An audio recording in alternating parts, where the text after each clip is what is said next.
கொத்தரங்காய் நல்லா நல்லா பிஞ்சு, ரொம்ப பிஞ்சாகவும் இல்லாமல் ரொம்ப முத்தலாம் இல்லாமல் சூப்பர் கொத்தரங்காய் இருக்குது. இது வந்து எத்தனை கிலோ கையில்? இது 78 60 அருமையான கொத்தரங்காங்க. ஏன் நம்மள்ட்ட இப்போ கொத்தரங்காய் அதெல்லாம் நிறையா ஸ்டாக் வச்சுங்க. இப்போ ஆஃபர் போட்டோம்ல, அதில் கொத்தரங்காய் அதெல்லாம் சரியாக விட்டு அதனால் இப்போ புதுசாக கொத்தரங்காய் வாங்கியிருக்கோம்.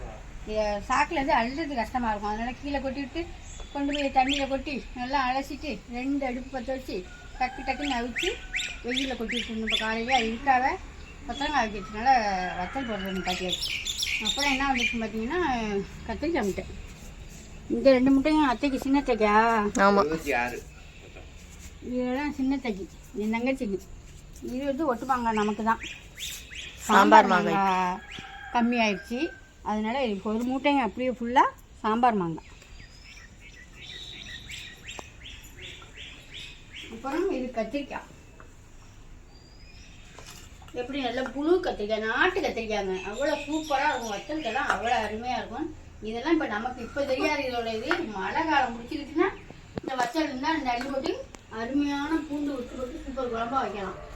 அதனால் வத்தல் ஐட்டம் எல்லாமே இப்போ கொஞ்சம் ஓடிடுச்சு. என்கிட்ட ஆஃபர் போட்டதுனால எல்லாம் ஓடிடுச்சு. இப்போ அதனால் மருதிரி எல்லாம் கத்திரிக்காய் கொத்தரங்காய் எல்லாமே இறக்கியிருக்கோம்.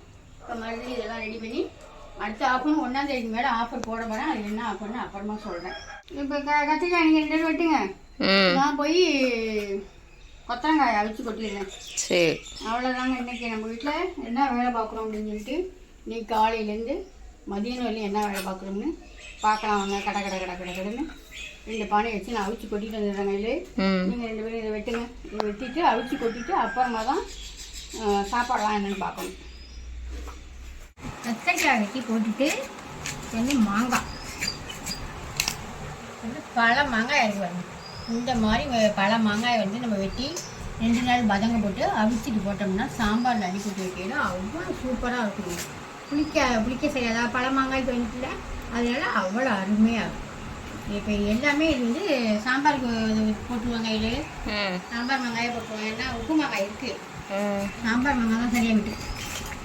சரி, அதனால் வெட்டி எல்லாத்தையும் வந்து வெயில் போட்டுடலாம். வெட்டுறதுக்குள்ளே போதும் ஆகுது.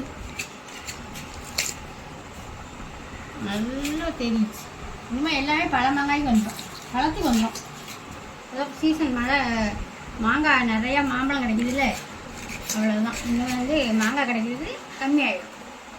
எல்லாத்தையும் வெட்டி தள்ளிடலாம். என் வேலை முடிஞ்சு கொத்தரக்காய் ஃபுல்லாக எத்தனை மணிக்கு 8 மணிக்கு அடுப்பு வச்சு மணி 11 மணி ஆகுது. இப்போ தான் முடிச்சுட்டு வந்திருக்கேன். டீ போட்டுருக்கேன். என்ன குழம்பு வைக்கிறதுன்னே தெரியல. தேனுந்தா டீ எடுத்து விடு. எங்கள் வேலையும் முடிஞ்சுது, இன்னும் கொஞ்சம் தான் இருக்கு. வேலை வந்து கத்திரிக்காய் வெட்டிட்டு மாங்காய் வெட்டிக்கிட்டீங்க. ஆமாம், அதுக்குள்ளே டீ டைம். டீ சாப்பிடலாம். குழம்பு வந்து இந்த மாங்காயில் ஒன்று எடுத்துட்டு போய் மாங்காய் இருக்குது, கத்திரிக்காய் இருக்குது, கொத்தரங்காய் இருக்குது, 3மே வந்துச்சா. அதனால 3 போட்டு நீங்கள் சாம்பார் வச்சா வெள்ளிக்கிழமை ரொம்பவே சூப்பராக இருக்கும். நேற்றும் சாம்பார் தான் வச்சோம், அதனால நீங்கள் சாம்பார் வேண்டாம், வேறு ஒன்று செய்ய போகிறேன். என்ன செய்யணும்னு செய்கிற பார்க்கலாம். சாப்பாடு என்னென்னு பார்த்தீங்கன்னா அந்த இதுதான் செஞ்சுருக்கிறேன். இது என்னன்னு பார்த்தீங்கன்னா மாங்காய் தொக்கு மாதிரி செஞ்சுருக்கேன். இதில் என்னென்ன போட்டு செஞ்சுருக்கேன்னு பார்த்தீங்கன்னா பச்சை மிளவா, வதக்கையில் பச்சை மிளவா, கடவுள் தும்பல் போட்டு தாளிச்சிட்டு பச்சை மிளவா, சின்ன வெங்காயம், அப்புறம் ஒரு 2 கத்திரிக்காய், ஒரு மாங்காய் எல்லாத்தையும் போட்டு நல்லா வதக்கி விட்டுட்டு ஒரு 1/2 ஸ்பூனு மல்லித்தூள், 2 ஸ்பூனு மிளகாத்தூள், தேவையான உப்பு போட்டு நல்லா சூடாக வதக்கி வச்சுருக்கேன். இது நல்லா தயிர் சாதம் 2 மணி நேரம் கூட வச்சு சாப்பிட்லாங்க. இது கெட்டே போகாது. 2 மணி நேரம் கூட வச்சு நம்ம ஊறுகாய் மாதிரி தொட்டுக்கிட்டு சாப்பிட்லாம். இதை இப்போ நாங்கள் சுவாதத்தில் தான் போட்டு சாப்பிட்றதுக்காக இது ரெடி பண்ணியிருக்கேன். தொட்டுக்க பார்த்தீங்கன்னா அப்பளம் பொரிச்சிக்கிட்டு வத்தலோட தான் வறுக்க போகிறேன். அவ்வளோதான் இன்றைக்கி நம்ம வீட்டில் மதியான சாப்பாடு. ஏன்னா இன்றைக்கி கத்திரிக்காய் வெட்டி வெயிலில் போட்டோம், அப்புறம் கொத்தரங்காய் வச்சோம், அப்புறம் மாங்காய் வெட்டினோம் இன்றைக்கி. அப்புறம் எங்கள் ஊரில் வந்து திருவிழா வேறு. இன்னையிலேருந்து வெள்ளிக்கிழமையிலேருந்து 3 நாளைக்கு திருவிழா. வெள்ளி சனி ஞாயிறு 3 நாளைக்கு திருவிழா. இன்றைக்கி வந்து விளக்கு பூஜையில் வேறு கலந்துருக்கோம், அதுக்கு வேறு போகணும். அதனால் வீடியோலாம் ஒன்றும் தெளிவாக இதை எடுக்க முடியலை. இது நான் சொன்னேனே அவ்வளோதான். இதே மாதிரி செஞ்சு பார்த்தீங்கன்னா சூப்பராக இருக்குங்க. இப்போ நம்ம மதியானம் சாப்பாட்டை முடிச்சுட்டு விளக்கு பூஜைக்கு போகிறதுக்கு ரெடி ஆகணும். அப்புறம் வேலையோட வேலையாக என்ன பண்ணணும்னு பார்த்தீங்கன்னா எல்லா வேலையும் முடிச்சுட்டு சீப்பு முறுக்கு மாவு சரியாக போயிட்டு, முறுக்கு மாவு சரியாக போயிட்டு, அதெல்லாம் எல்லாம் வறுக்க வேண்டியெல்லாம் வறுத்து அதையும் திருவைக்கு கொடுத்து விட்டாச்சு.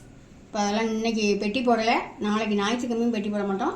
எல்லாருக்குமே திங்கட்கிழமை காலையில் கேட்டவங்களுக்கு அனைத்து பேருக்கும் திங்கட்கிழமை காலையில் பெட்டி போட்டு விட்ருவோம். இன்றைக்கி 2 நாளைக்கு எங்களுக்கு கோயில் திருவிழா இருக்குது.